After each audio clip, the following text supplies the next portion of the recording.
Gavin made me stand up, forcing the entire boardroom to stare at my 7-month pregnant belly like it was a defect. He smirked, sliding the divorce papers across the glass table while his mistress watched from the corner. He thought this was my public execution. He had no idea that the man about to walk through those doors wasn't security coming to escort me out.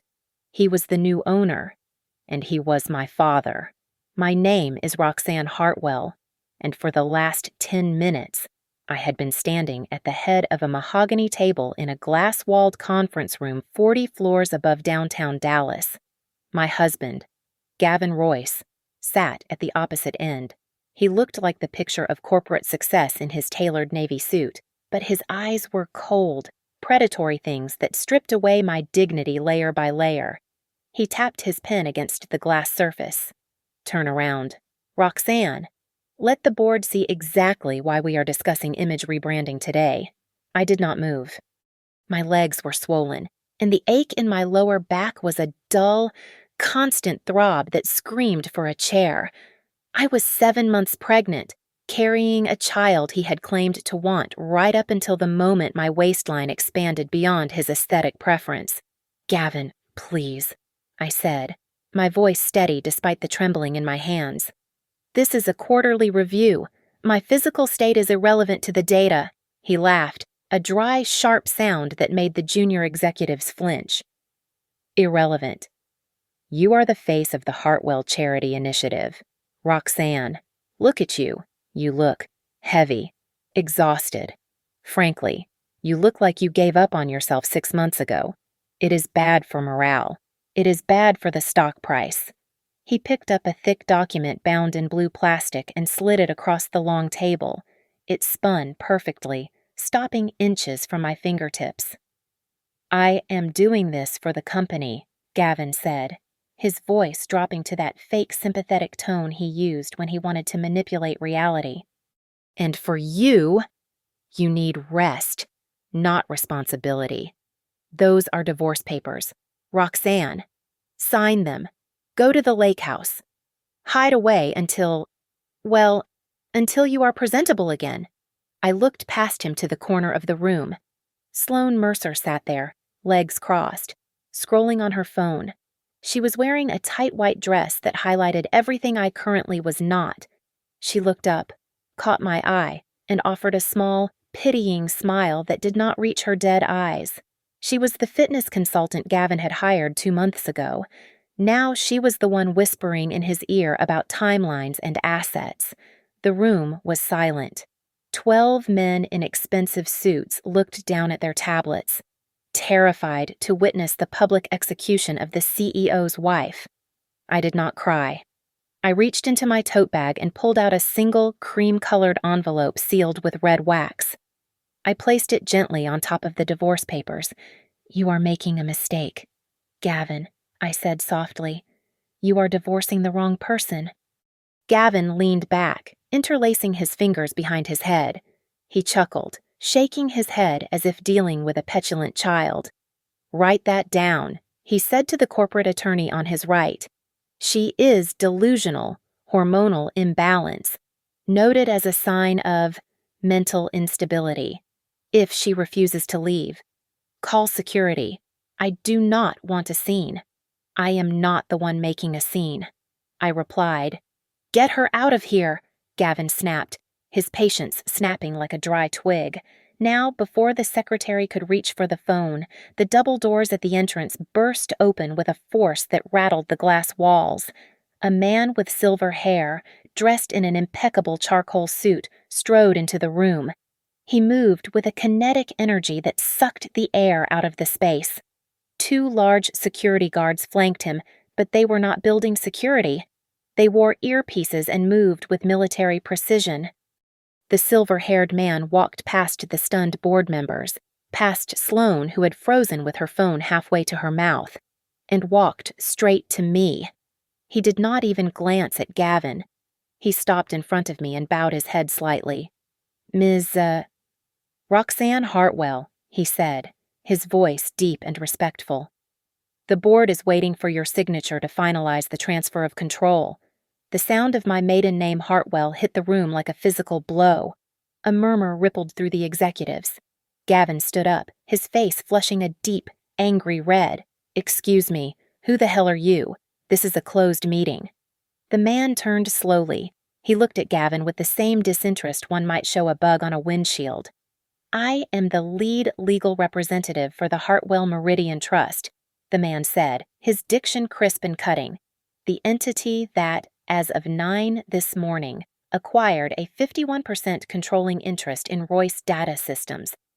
Gavin blinked, his mouth opening and closing without sound. That is impossible. I am the majority shareholder. I am the CEO. You were the majority shareholder." The lawyer corrected him. "Until your liquidity crisis last month forced you to leverage your shares against those loans you thought were private. We bought the debt. Mr. Royce, we executed the clause. We own you." Gavin looked at me.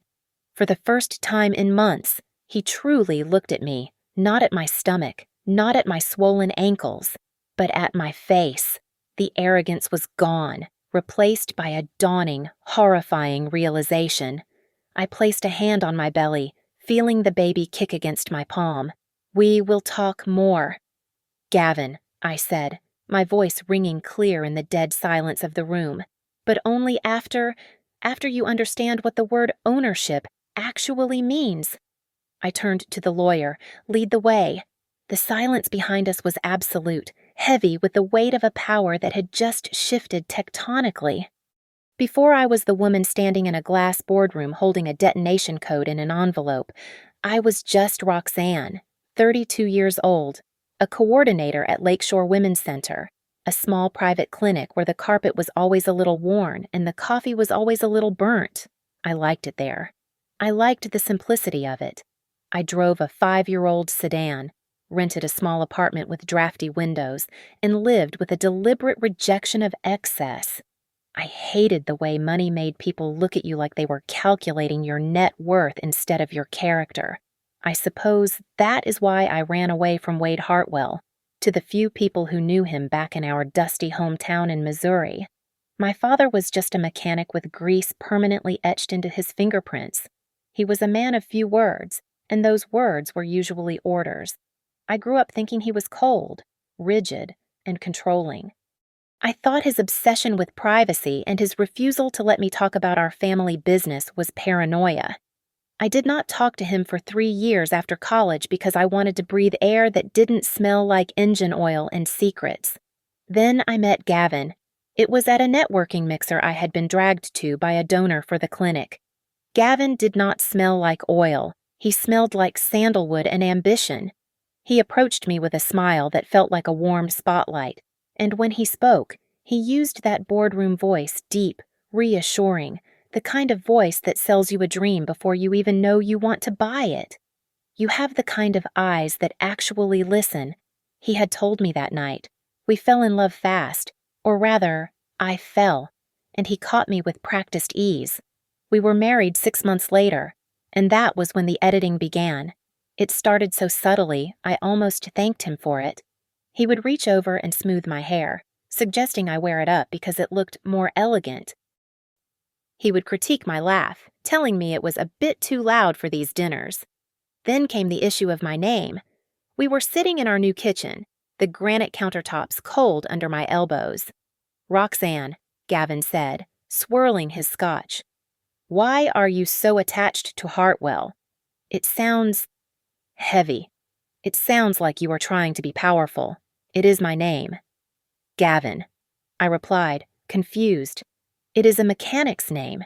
He chuckled, reaching out to stroke my cheek. "Change it to Royce. Be Mrs. Royce. It fits the image of a CEO's wife.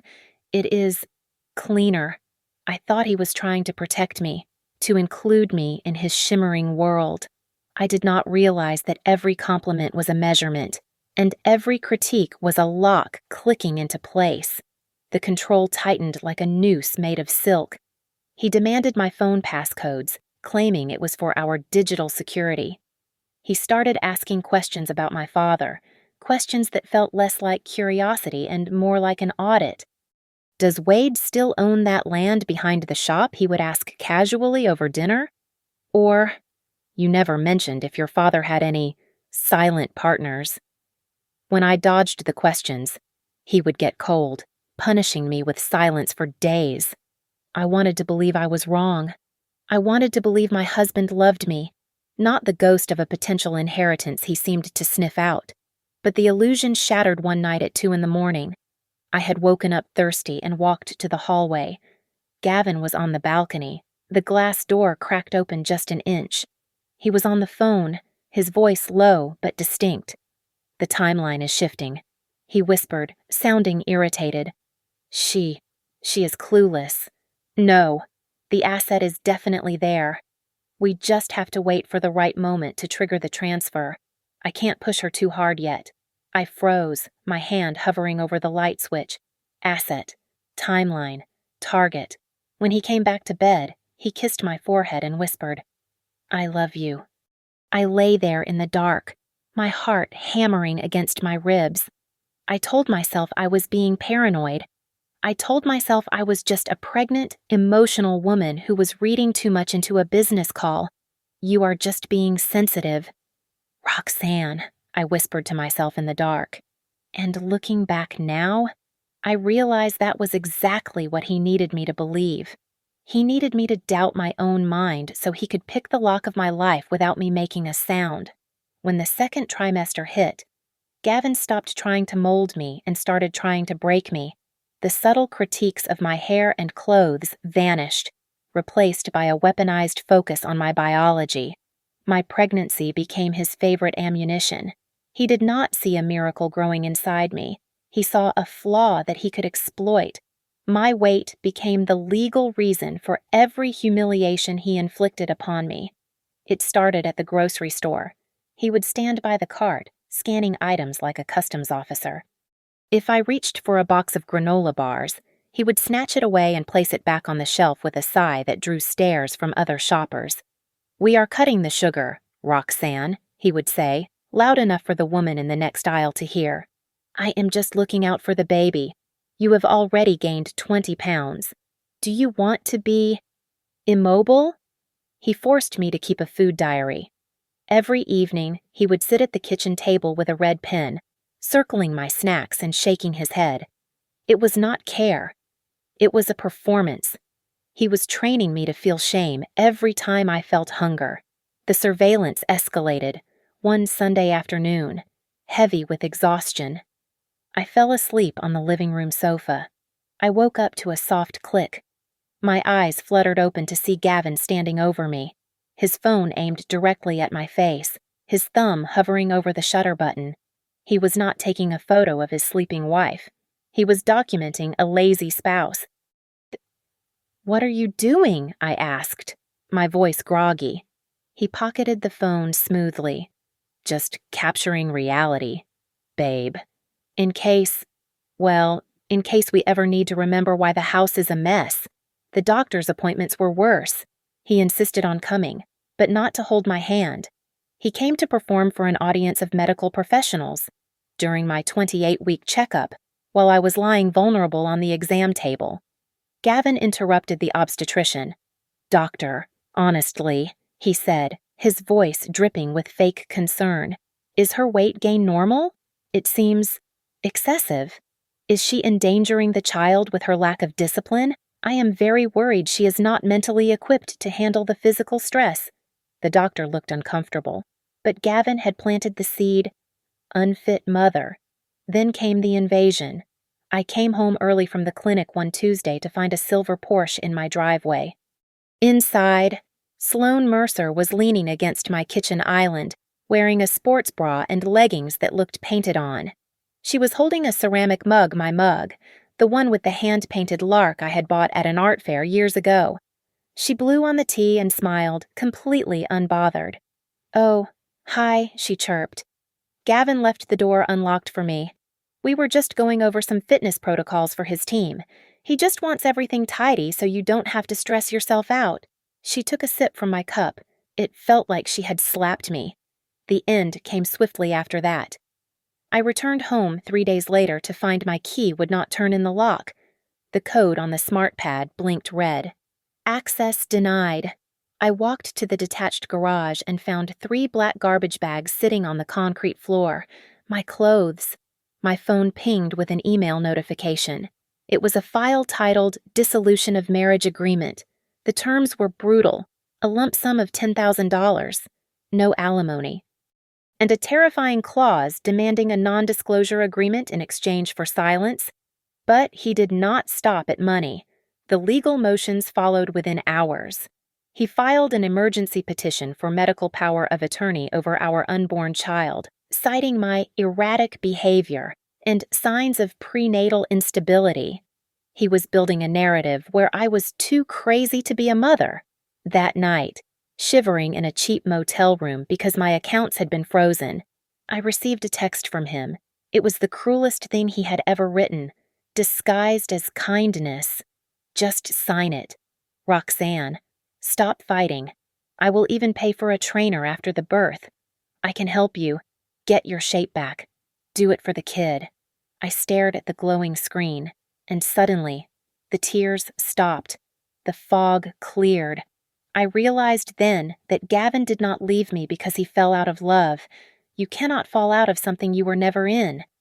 He was discarding me because he thought he had finally secured the asset he had been hunting for. He wasn't a husband leaving a wife. He was a predator finishing a meal. 2 hours after Gavin locked me out of my own home. My phone buzzed on the stained nightstand of the motel room. The caller ID was blocked. I almost let it go to voicemail, terrified it was another one of Gavin's psychological games. But something in my gut told me to answer. Ms. Hartwell. A deep, gravelly voice spoke before I could even say hello. My name is Victor Lang. I serve as legal counsel for the Hartwell Meridian Trust. I need to meet you immediately. And listen to me carefully, do not bring your husband. I met him 40 minutes later in the back booth of a 24-hour diner 3 towns over. Victor was a sharp contrast to the greasy surroundings, dressed in a suit that likely cost more than my annual salary. He did not order coffee. He simply placed a heavy briefcase on the table and looked at me with an intensity that made me sit straighter. I will be brief because we do not have much time, Victor said, his hands folded on the table. Your father, Wade Hartwell, is not dead. In fact, he is very much alive, and he is currently waiting to activate a protection plan solely for you. I blinked, confusion warring with exhaustion. I have not spoken to him in 6 years, but I never thought he was dead. I just thought he was gone. Why is he involved in this? Victor slid a thick red file folder across the laminate table. Because he has been watching. Open it. I flipped the cover open. The first thing I saw was a photograph of Gavin. He was sitting in a coffee shop hunched over a laptop. I recognized the shirt he was wearing. He had worn it on our second date. But the date stamped in the corner of the photo was 3 weeks before we had ever met. I turned the page. It was a printout of a search history log. Hartwell family lineage. Wade Hartwell hidden assets. Hartwell Meridian Trust beneficiaries. And then, the final blow. A screenshot of a text message sent from Gavin's phone to an unsaved number, dated 2 days before he approached me at that networking mixer. It read, Target confirmed. She has no idea what she is worth. Moving in. I felt the bile rise in my throat. I clamped a hand over my mouth, fighting the urge to vomit right there on the table. The room spun. Every memory of our courtship, every sweet word, every shared dream, it all dissolved into ash. My marriage was not a romance. It was a heist. It was a military campaign. He knew, I whispered, my voice trembling. The whole time he knew, Victor confirmed, his voice devoid of pity but full of resolve. Your father's life of poverty was a choice, Roxanne, a shield. The Hartwell wealth is tied up in a complex trust structure to keep it safe from men exactly like Gavin. But the bylaws state that the assets can only be fully leveraged if the direct heir signs onto the board. That is you. Rage, hot and blinding, flooded my veins. I am calling the police. I am going to have him arrested for fraud. I reached for my phone, but Victor's hand shot out and covered mine. No, he commanded. If you call the police now, you lose. Gavin has covered his tracks well. He will spin this. He will say he was vetting your family for security. He will sue you for defamation, and he will use that lawsuit to prove you are hysterical and unfit to raise your child. He will drag this out for 5 years, and he will win. I stared at him, tears streaming down my face. So what do I do? Let him win. Your father has a message for you, Victor said. He leaned in closer. He said, do not use anger to seek revenge. Anger is messy. Use truth to end it. He tapped the red file. We do not want a messy divorce. Roxanne. We want a complete eradication of his credibility. We need you to agree to a strategy that will be painful. You must be silent. You must let him think he has won. Let him file the papers. Let him make the threats. Let him document his own cruelty in the legal records. We need him to feel so safe that he stops looking over his shoulder. I took a deep breath, my hand resting on my stomach. I thought of Gavin calling me fat. I thought of him throwing my clothes in the garage. I thought of him viewing my child as nothing more than leverage. I will do it. I said, I will wait. Victor nodded and pulled a document from the briefcase. Good. Because the board meeting's scheduled for this afternoon. It is not a coincidence. Your father arranged the timing personally. He looked at his watch. It is time to go. Ms. Hartwell, the acquisition is about to begin. I walked into the Hartwell Meridian headquarters through the service entrance. It was a calculated choice. I wanted to see who would hold the door for a pregnant woman in a department store dress and who would let it slam in her face. The security guard at the bay ignored me entirely, too busy watching a football game on his phone to notice the woman who now technically owned the building. It was the perfect invisibility cloak. When I finally reached the executive suite on the 45th floor, the atmosphere changed from indifference to hostility. The war room, as Victor called it, was a glass-walled enclosure that smelled of cold coffee and high stakes. The team was already assembled. Julian Vance, the CFO, looked at me like I was a walking liability clause. The head of legal, a woman with glasses so sharp they could cut glass, didn't even stand up. The chief of security, a massive man who blended into the shadows, just watched my hands. They saw a pregnant housewife who had stumbled into a fortune. They saw a risk. I pulled out a chair at the head of the table and sat down, wincing slightly as my back protested. I do not need you to think I am smart, I said, my voice low but steady, cutting through their silent judgment. I need you to believe that I am not easily broken, because if you think I am weak, we have already lost. Julian cleared his throat, looking uncomfortable. Mrs. Hartwell, we are just concerned about the optics. Ideally, in a takeover like this, the face of the transition is someone aggressive, someone who projects dominance. I am projecting survival, I countered. Now, show me what you found. A forensic accountant, a young man with nervous energy, slid a tablet toward me. We found a credit card opened in your name 3 years ago, he said. It maxed out at $50,000, but the recovery email linked to the account. It is an internal address at Royce Data Systems. Specifically, Gavin, Royce Data Systems. Com. I stared at the screen. It was so arrogant. He hadn't even bothered to use a burner email. He was so sure I would never check my credit report, so sure I was too stupid to understand finance, that he left his digital fingerprints all over the crime scene. It is clean evidence of identity theft and fraud, the legal chief noted, finally looking interested. We could have him arrested by noon. No, I said immediately. The room went silent. If we arrest him now, he plays the martyr, I explained, my mind moving faster than it had in years. He will say it was a misunderstanding, a joint expense for the family. We need more. I turned to the PR specialist.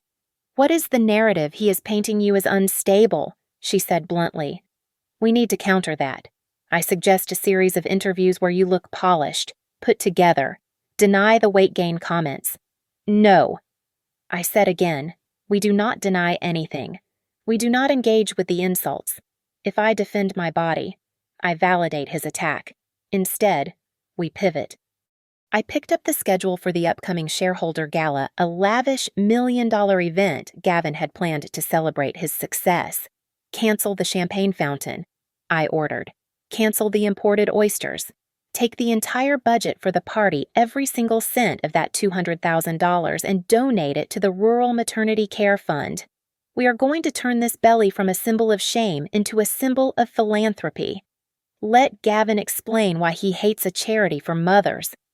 A small smile touched the corner of the security chief's mouth. Next to me, Marissa Klein, my personal attorney, was building a timeline on the whiteboard. It was a chronological map of hell. Every threatening text, every time he locked me out, every doctor's visit where he undermined me. This is your shield, Roxanne, Marissa said, tapping the board. These aren't just marital disputes. When combined with the financial fraud, this is a pattern of coercive control. We have the receipts. Keep them hidden, I commanded. Do not file the fraud charges yet. Let him keep using the card. Let him keep spending money he thinks is his. Let him keep talking to his lawyers about how crazy I am. I want him to feel safe. I want him to think he has won. Julian Vance looked at me differently now. The skepticism was gone, replaced by a wary respect. That is a dangerous game. Mrs. Hartwell, you are letting him dig a deeper hole, but you have to live in it with him for a few more days. I have lived in it for 3 years. I said, I can handle 3 more days. My phone buzzed on the table. It was a message from Victor. The board is ready. Just give the nod, and the gift for Gavin will be delivered on schedule. I looked around the room at the team that was now mine. Let's go to work, I said. My husband has a company to lose. The noose we were tightening around Gavin's neck was invisible, made of paper and digital signatures rather than rope.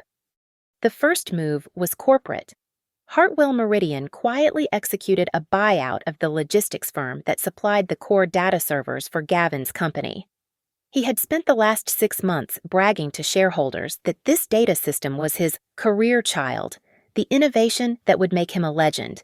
He had no idea that as of 9 o'clock this morning, the supply chain for his legacy was owned by the wife he was trying to discard. I sat in the conference room with the audit team, staring at a spreadsheet that looked like a map of infidelity. I want enhanced compliance on everything. I told the lead auditor, go back 2 years, cross-reference every client dinner, every hotel booking, and every gift expense. Specifically, look for charges made on October 12th and February 14th. The auditor tapped his keyboard. We have a match on the 12th, a suite at the Ritz, listed as client acquisition, but the room service bill lists champagne and a spa package for 2. That was our anniversary, I said, my voice flat.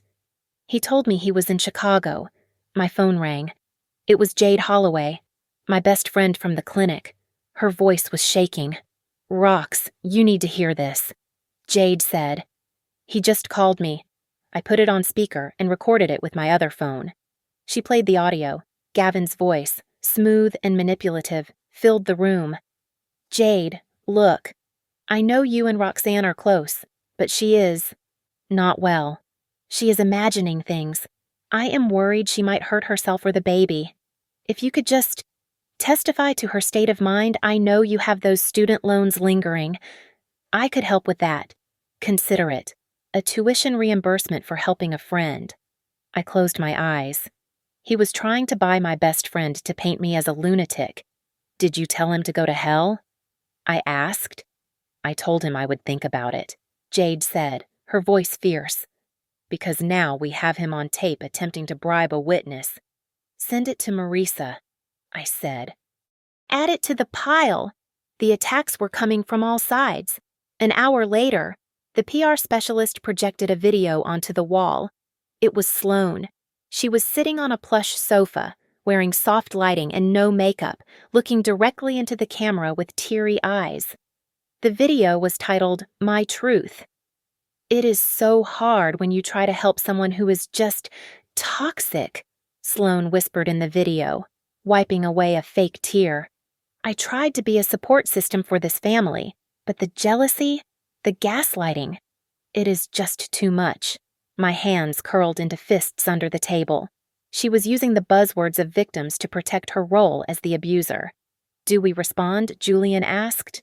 "No," I said sharply. "Archive it. Save the metadata. Every lie she tells now is a deposit in our bank account for the defamation suit later. Let her talk.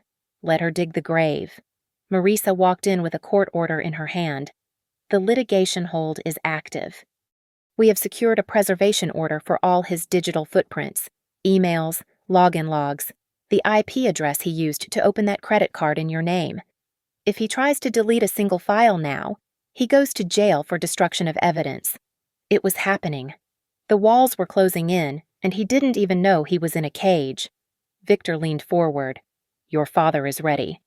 He will make his first public appearance in a decade at the gala tomorrow night, but he will only step out when Gavin is at his absolute peak of confidence. We need the fall to be absolute." He slid an envelope across the table. Inside was a VIP ticket to the annual tech gala. The seat assignment was front row, center. "You need to be there," Victor said. I nodded. I spent the afternoon shopping, but not for something to hide in. I bought a dark blue silk dress that clung to every curve. It did not conceal my 7-month pregnancy. It framed it. I was done hiding. I was done being ashamed of the life growing inside me. That night, lying in the guest room of my father's safe house, my phone buzzed. It was a text from Gavin. "Roxanne, maybe we can work something out. If you sign the NDA tomorrow, I can increase the payout to $20,000. I just want peace. Please." I stared at the screen. He wasn't asking for peace. He was sensing the atmospheric pressure drop before a storm. He was terrified. He just didn't know what name to give the fear yet. I didn't reply. I turned off the phone and went to sleep, ready to introduce him to the storm. The gala in Savannah was a suffocating masterpiece of excess. Crystal chandeliers the size of small cars hung from the ceiling, casting a golden, forgiving light over the crowd of tuxedoed men and women in gowns that cost more than my annual salary. The air smelled of expensive perfume and chilled champagne. In the center of it all stood Gavin.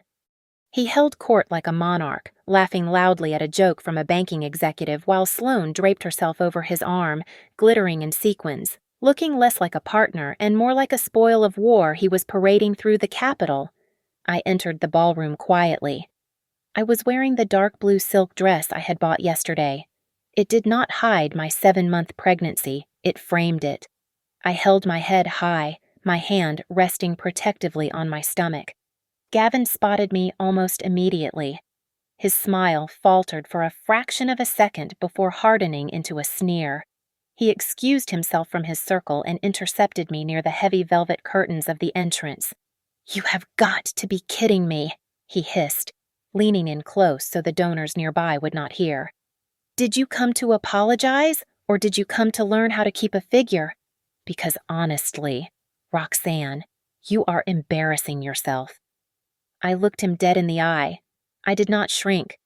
I did not apologize. "Do not talk about weight in front of a mirror. Gavin," I said, my voice low and steady. "It reflects exactly what you lack." Before he could respond, the lights in the ballroom dimmed. A hush fell over the crowd as the spotlight hit the main stage. The current chairman of the board stepped up to the microphone, tapping it twice. "Ladies and gentlemen," the chairman announced, "tonight is a historic night for our industry.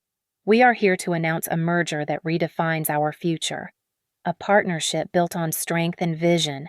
Gavin straightened his tie. He smirked at me, a look of pure, unadulterated arrogance. He actually took a step toward the stage, his polished shoe hovering over the first step of the stairs. He was ready to ascend. He was ready to be crowned. Please welcome, the chairman continued, his voice booming through the speakers, the new majority owner of the conglomerate, Hartwell Meridian Trust. Gavin froze. His foot was still in the air. And representing the trust, the chairman added, the authorized signatory, Mr. Wade Hartwell. The spotlight swung violently to the left, away from Gavin, and landed on the double doors at the side of the stage. They swung open, and my father walked out. He was not the mechanic in grease-stained coveralls that Gavin had dismissed in his reports. He was a titan. He wore a tuxedo that fit him like armor, and his silver hair caught the light. He walked onto the stage, ignoring the stunned applause, ignoring the confusion. He did not look at the crowd. He did not look at Gavin. He looked only at me. He walked down the stairs and came straight to where I stood. He placed a heavy hand on my shoulder, a gesture that felt like he was placing a seal of protection on me. It was a public claiming. He was telling the room, "This is mine. Do not touch." Suddenly, a sound rippled through the room. It started as a low hum and grew into a wave. Buzz, ping, buzz. 100 phones lit up simultaneously. It was a cascade of notifications. Gavin frowned and pulled his phone from his pocket. I watched the color drain from his face as he read the screen. Account hold. Compliance review. Access denied. He tapped the screen furiously, his thumb hitting the glass again and again. Nothing. He had been locked out of his kingdom in real time, right in front of the people he wanted to impress. Sloane pulled her phone out too. She stared at the news alert flashing across her screen, then looked at my father, then at me. Her mouth formed the word Hartwell silently. The realization hit her like a physical slap. She unlinked her arm from Gavin's and took a large step back, putting 3 feet of distance between them. She was abandoning the ship before it even fully sank. Gavin looked up, his eyes wild, darting between my father and me. He rushed forward, ignoring the whispers that were starting to circulate like wildfire. "Roxanne," he stammered, his voice cracking. You are the buyer." I looked at him, feeling a strange sense of calm. The fear was gone. The love was gone. All that was left was clarity. "No, Gavin," I said calmly. "I am the signer. And you just signed your own sentence." My father stepped forward, blocking Gavin's view of me. He looked at the man who had tormented his daughter, then turned his gaze to the microphone on the stage. Though he didn't need it. His voice carried clearly in the dead silence of the room. "My daughter does not need to be forgiven for carrying life," my father said, his voice cold as steel. "But some people in this room are going to need to beg for forgiveness for their greed." He turned his back on Gavin and offered me his arm. "Let's go. Roxanne, the air in here is stale. The hearing at the county courthouse was not a battle. It was a surgical dismantling." The air in the courtroom was stale, smelling of floor wax and old paper, but the tension was electric. Gavin sat at the defense table, leaning forward with that practiced look of concern he had perfected over 3 years of marriage. He was still trying to play the role of the worried husband, even as he tried to strip me of my rights. "Your Honor," Gavin said, his voice trembling with a performance-worthy sadness. "I am only asking for temporary medical guardianship. Roxanne is unwell. Her weight gain has affected her mental state. She is erratic. She is not fit to make decisions for our unborn child. I just want to ensure the baby is safe." He looked at me with pity, but his eyes were hard as flint. He was trying to turn my body, the vessel of our child, into a weapon against me. My lawyer, Marisa, stood up slowly. She did not raise her voice. She did not need to. She held a single sheet of paper like it was a blade. "Your Honor," Marisa said. "We are submitting into evidence the sworn affidavit from Dr. Evans, Mrs. Hartwell's obstetrician. It confirms that the pregnancy is perfectly healthy.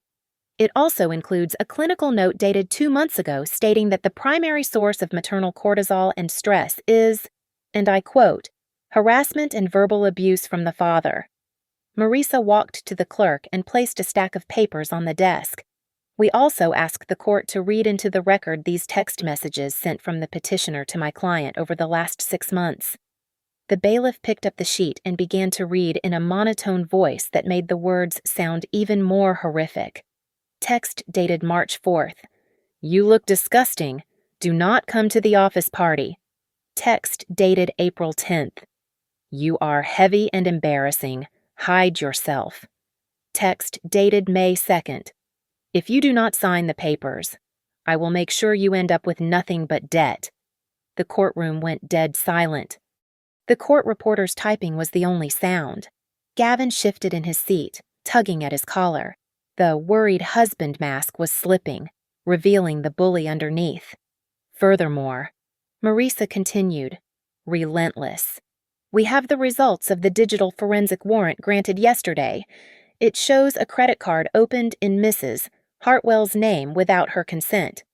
The IP address used to complete the application was traced to a public Wi-Fi network at the Daily Grind, a coffee shop located exactly 2 blocks from Mr. Arroyce's office. The recovery email address, an internal administrative account within Royce Data Systems. Gavin paled. The undeniable precision of the data hit him harder than any emotional plea could. And finally, Marisa said, we would like to play an audio file provided by Ms. Jade Holloway. The recording played over the courtroom speakers.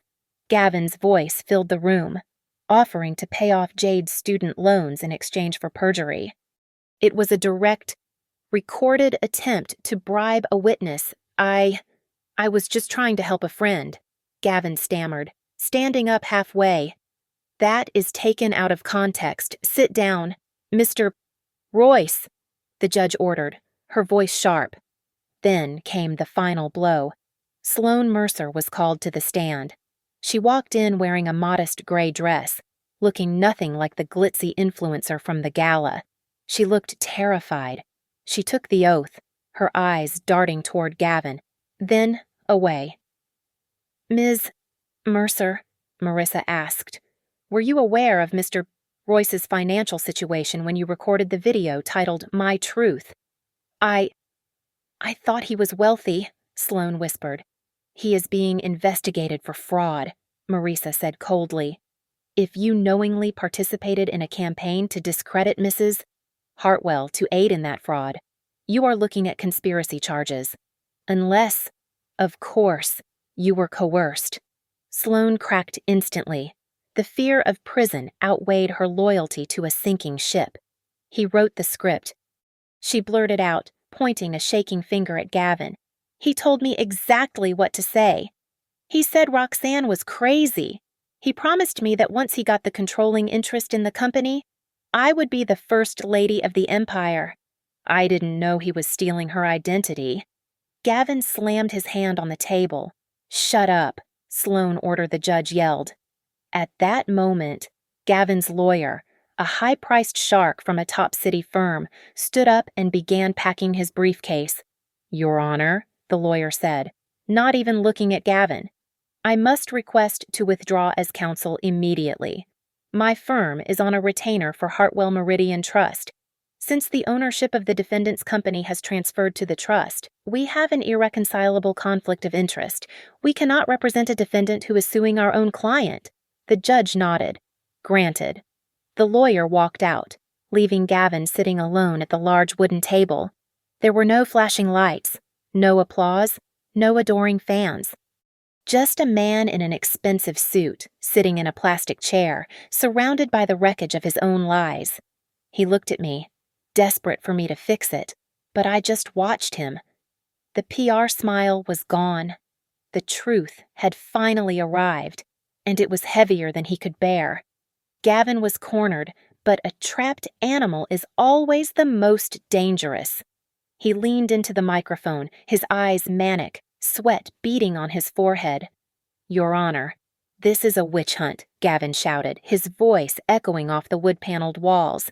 If the court wants the truth about my wife's mental state, I will provide it. I have her private journals. I have recordings of her, breakdowns. I will upload them to the internet tonight if I have to. The world needs to know she is unfit. He was holding the threat of public humiliation over my head like a grenade.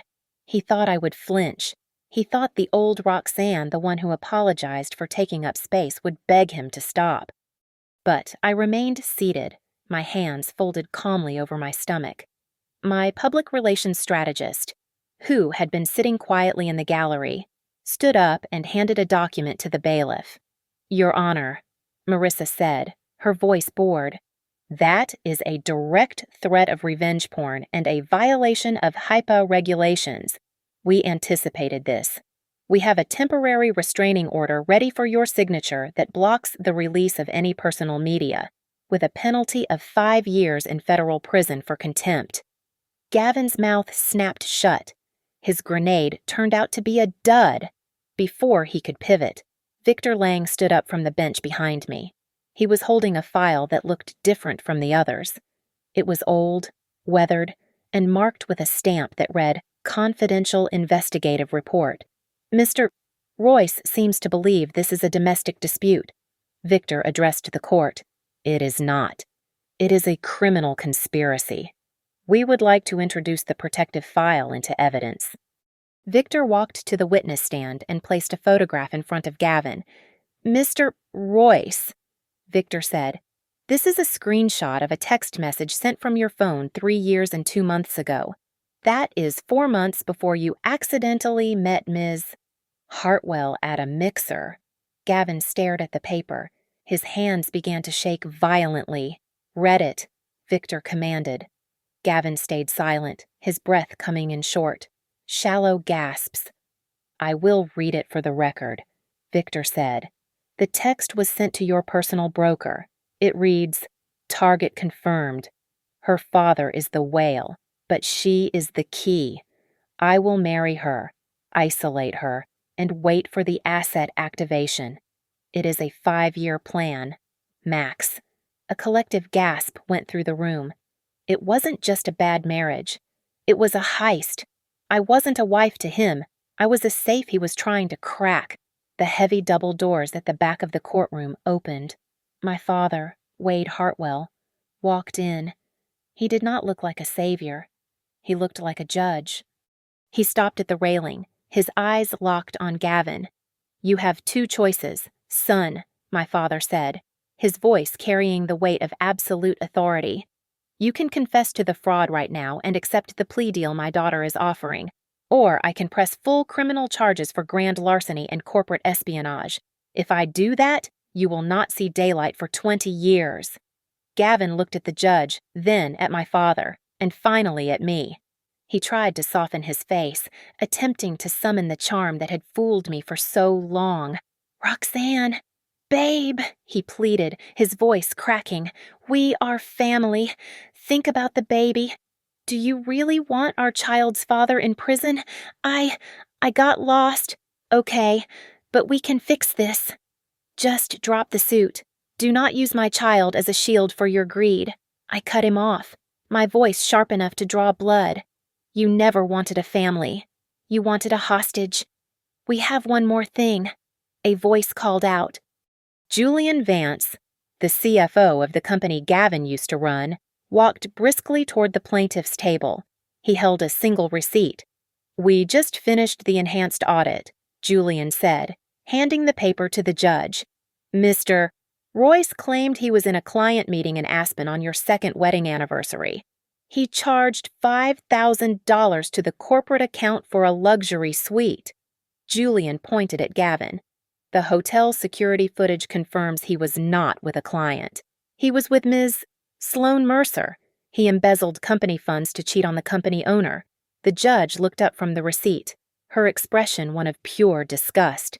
She took off her glasses and looked down at Gavin. "Mr.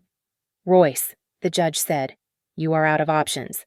You can either face an immediate indictment for identity theft, embezzlement, and fraud, or you can accept the civil settlement Mrs. Hartwell is offering, which includes a full confession under oath. Decide." Now, Gavin looked around the room. His high-priced lawyer was gone. Sloane had turned on him. His mistress was testifying against him. He had no stage, no audience, and nowhere to run. He was just a small, greedy man in a chair that was too big for him. I will sign, he whispered, his head dropping to his chest. The court reporter typed the surrender into the record. I stood up and walked over to the defense table. I stopped inches from him. He refused to look up, staring at his polished shoes. "Look at me," I said. He slowly raised his eyes. They were red and watery. "You wanted to win by making me small," I whispered, just loud enough for him to hear. "You thought if you made me feel heavy, I would disappear. But I am standing here, Gavin, and I am larger than every lie you ever told to suffocate me." Gavin stood before the microphone, his hands gripping the podium as if it were the only thing keeping him upright. The arrogance that had defined our marriage was gone, replaced by the hollow look of a man who realized the walls had finally closed in. Under the stern gaze of the judge, he had no choice but to speak the truth for the first time in 3 years. I targeted Roxanne because of the Hartwell name," Gavin admitted, his voice barely a whisper. "I knew about the trust. I manipulated her self-esteem so she would not question me, and I opened the credit card in her name to fund the lifestyle I thought I deserved." The courtroom was silent, save for the frantic typing of the stenographer. Gavin took a breath, his eyes darting to the floor. "And the medical petition," the judge asked sharply. "The allegations about her mental state. It was a strategy," Gavin confessed, his voice cracking. "I used her weight gain and her hormones to paint a picture of instability. I wanted the court to grant me medical power of attorney so I could control the birth and the assets that came with the child. It was out. The monster was no longer hiding in the shadows of my home. He was exposed in the fluorescent light of the court." The judge looked down at him with undisguised contempt. She banged her gavel with a sound that felt like a gunshot. "Based on the admission of guilt," the judge declared, "the court grants Mrs. Hartwell full legal and physical custody of the unborn child. A permanent restraining order is issued immediately. Any visitation will be strictly supervised and is contingent on the father's adherence to the settlement agreement." I stood up. I had one final condition. I looked at Marissa and she nodded. "The plaintiff requires one more stipulation." Marissa announced, "Mr. Royce must complete a 52-week behavioral intervention program. Any missed session, any failure to comply, will immediately void this civil agreement and trigger the full criminal prosecution for fraud and identity theft. It is a zero-tolerance policy." It was a sword hanging over his head, held by a single thread of his own behavior. Gavin looked at me across the aisle. He tried to summon a look of remorse, stepping toward the divider. "Roxanne," he stammered, reaching out a hand. I am sorry. Really. I never wanted it to end like this. I did not flinch. I did not soften." "You are not sorry to me." "Gavin," I said, my voice cutting through the air like glass. "You are sorry because you lost." My father stepped forward then. He placed a document on the table in front of Gavin. It was the termination notice. "As of this moment," my father said, his voice deep and final, "you are terminated from Royce Data Systems for cause. The board has voted. You are blacklisted."